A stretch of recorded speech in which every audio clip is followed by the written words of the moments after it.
नमस्कार विद्यार्थी मित्रांनो तसेच पालक, मी डॉक्टर विशाल खडसे, लीला माझं मेडिकल गायडन्स सेंटर नाशिक.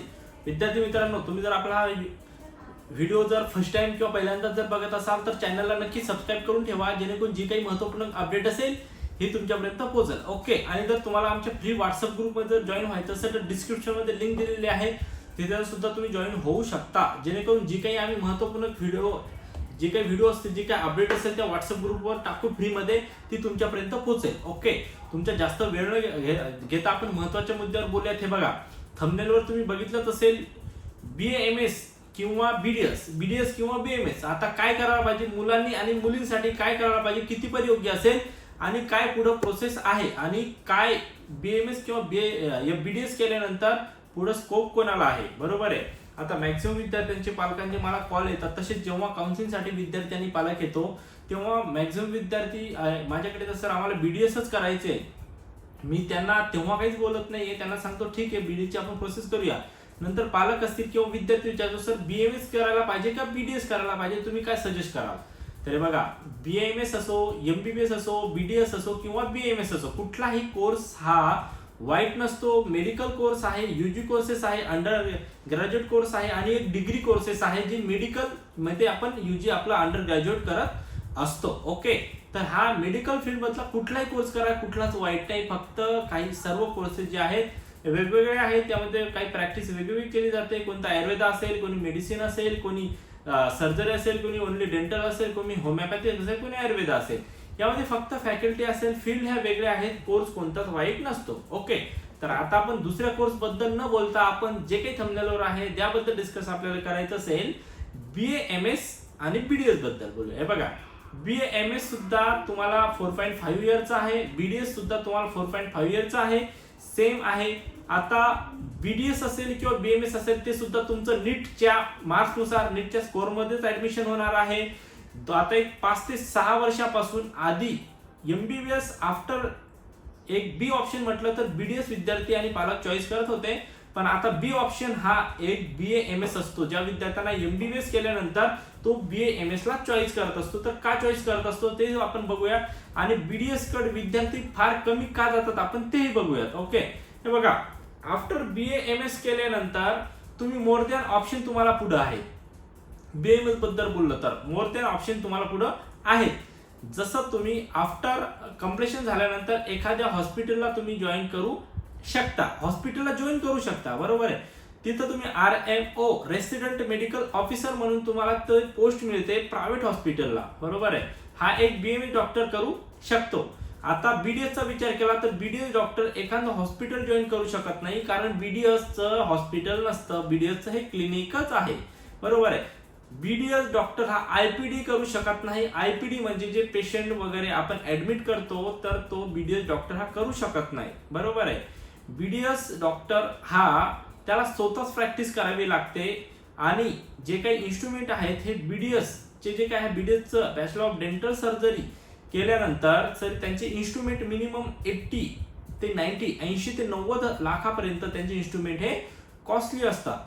तसं BMS चा विचार केला तर एक BMS BP apparatus, stethoscope, temperature असेल, तुमचं BP ॲपरेटस वगैरे असेल, किंवा एक बेड असेल, आणि इन्स्ट्रुमेंट छोटे छोटे काय IV स्टँड असेल, किंवा एकदम छोटंसं जर क्लिनिक जरी म्हटलं तर 1 लाखामध्ये, 1 लाखाच्या आत तुमचं क्लिनिक सेटअप हे उभा राहू शकतं.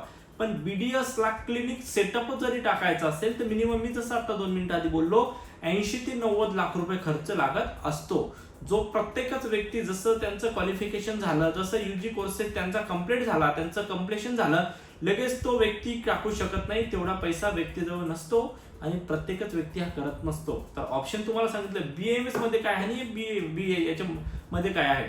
तर सर्जरीचा विषय केला तरी सुद्धा आफ्टर BMS प्लेन केल्यानंतर तुम्ही काही डिप्लोमे करू शकता. ओके.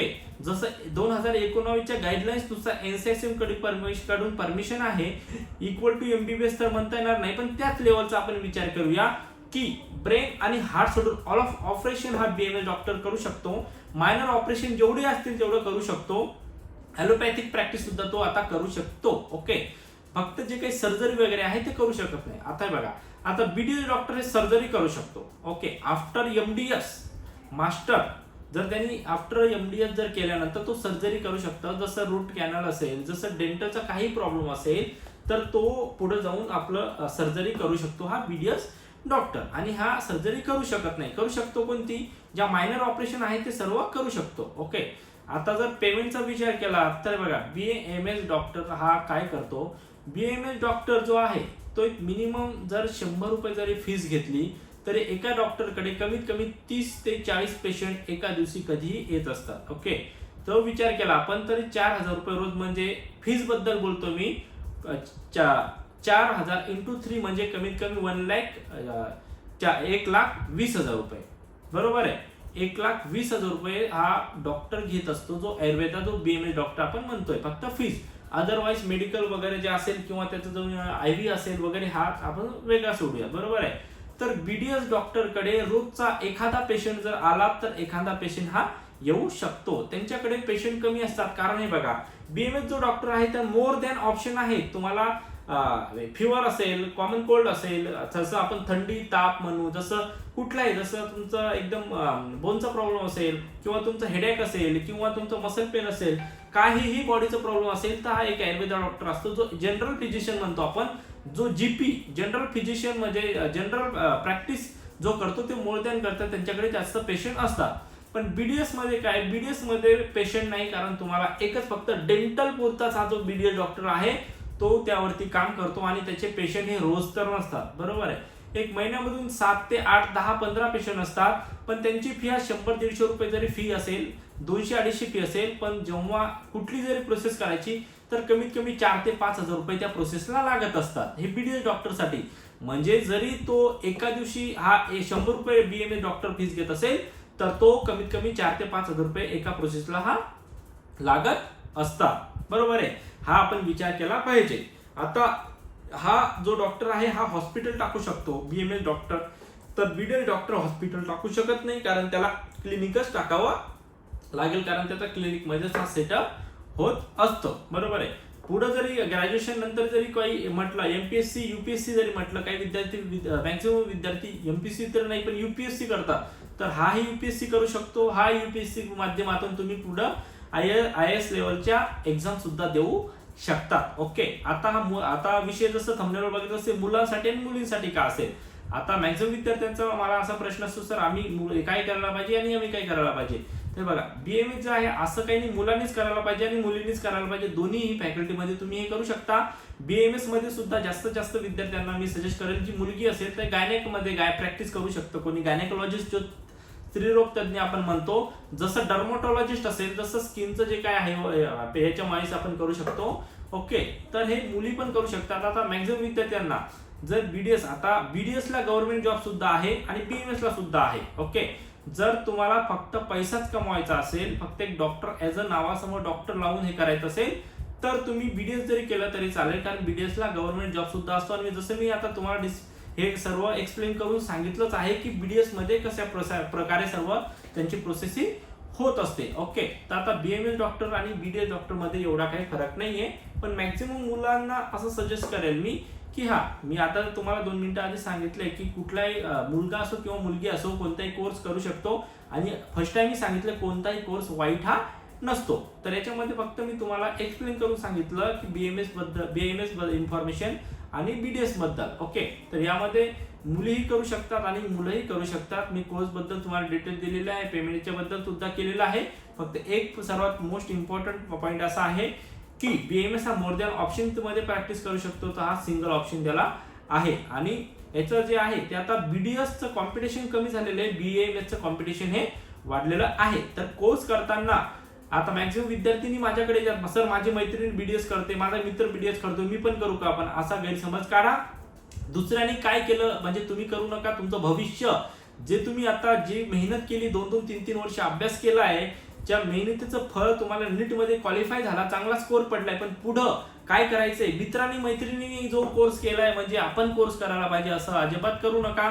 आता माझ्याजवळ काही विद्यार्थी असे आले, सर BAMS मध्ये संस्कृत आहे त्याच्यामुळे आम्ही नाही करत, आम्ही BHMS करू किंवा BDS करू, असं काही घाबरू नका. संस्कृत काही एवढं हार्ड नाही आहे आणि त्या लेवलचं तुम्ही सर्व त्यामध्ये कॅपेबल आहात आणि तुम्ही करू शकता. ओके, फक्त कोर्स करता विचारपूर्वक करा.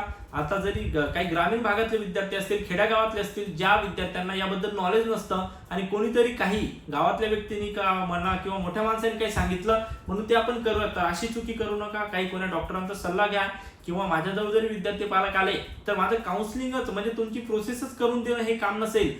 तुमचं भविष्यामध्ये तुम्ही कोणता कोर्स केला पाहिजे, तुम्ही कशासाठी कॅपेबल आहात आणि भविष्यात काय केलं पाहिजे, हे सर्व मार्गदर्शन मी फ्री ऑफ कॉस्ट करत असतो. जेव्हा विद्यार्थी आणि पालक माझ्याजवळ येतात तेव्हा मी कुठल्याही प्रकारची फी न घेता त्यांना कमीत कमी अर्धा ते पाऊण तास हा वेळ देत असतो आणि त्यांचे जे काही डाऊट असतील ते सर्व प्रकारे माझ्याकडून क्लिअरही केले जातील. त्यासाठी मी कुठल्याही प्रकारची फी आकारत नाही. तर आमच्या इन्स्टिट्यूटचं जसं नाव झालेलं आहे तसंच आम्ही नाव हे पुढेही जपणार आहोत. तर म्हणजे तुमचं ऍडमिशन करायचं आहे, काही ते डायरेक्ट ऍडमिशन हा प्रोसेस नाही. जर मार्क्स जरी तुम्हाला त्या लेवलचे असतील, चांगला स्कोर असेल तर तुमचं स्कॉलरशिप मध्ये ऍडमिशन कसं होईल यावर आम्ही जास्त लक्ष देत असतो. ओके, जर खरंच हा व्हिडिओ महत्त्वपूर्ण वाटला असेल तर तुमच्या गरजू मित्रांपर्यंत नक्की शेअर करा, जेणेकरून त्यांना या व्हिडिओचा बेनिफिट होईल. ओके, आणि आतापर्यंत जर चॅनलला सबस्क्राईब केलं नसेल तर चॅनलला सबस्क्राईब करून ठेवा. भविष्यात जे काही आम्ही दररोज नवीन व्हिडिओ टाकू, जी काही अपडेट असेल ती नोटिफिकेशन तुमच्यापर्यंत येईल. आणि जर तुम्हाला काउन्सिलिंग मध्ये जॉईन करायचं असेल तर आता लिमिटेडच सीट राहिलेला आहे. तुम्हाला ऑफलाईन मध्ये तर लवकर खाली दिलेल्या डिस्क्रिप्शन नंबर आहेत, कॉन्टॅक्ट करा, ऑफिसला व्हिजिट करा किंवा तुम्हाला पॉसिबल होत नसेल तर ऑनलाईन काउन्सिलिंग जॉईन करा आणि तुमची प्रोसेस आमच्याकडून करून घ्या. भेटूया आपण नेक्स्ट व्हिडिओमध्ये. थँक्यू, धन्यवाद.